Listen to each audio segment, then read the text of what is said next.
আসসালামু আলাইকুম। এখন ওসমান হাদি ভাইকে যে কবরে সমাধিত করা হয়েছে, নামানো হয়েছে এবং ওনাকে ওখানে মাটি দেওয়া হচ্ছে এবং সবাই বলছে মিনহা খলাকনাকুম ওয়া ফিহা নুইদুকুম ওয়া মিনহা নুখরিজুকুম তারাতান উখরা। আর এখানে যে মসজিদের কবরস্থানের রাস্তার পাশে যে যারা অবস্থান করছে, এখানে নিরাপত্তা কর্মীরা এবং বিভিন্ন সংবাদ প্রচারকারক মানুষ এবং রিপোর্টাররা এখানে ভিতরে আছে। এছাড়া কোনো মানুষকে এখানে অ্যালাউ করা হচ্ছে না এবং কেউ এটার ভিতরে ঢুকতে পারছে না। চেষ্টা করছি, দেখুন এখানে অনেক টিভি চ্যানেলের রিপোর্টাররা এবং সংবাদ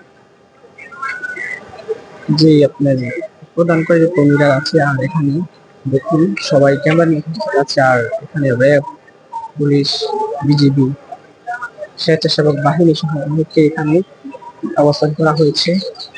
তো দেখুন এখানে স্বেচ্ছাসেবক বাহিনীরাও রয়েছে। আর আমাদের যে বিপ্লবী নেতা ওসমান হাদি, ওনাকে সমাধিত করা হয়েছে ভিতরে। এখান দিয়ে হয়তো দেখা যাবে না,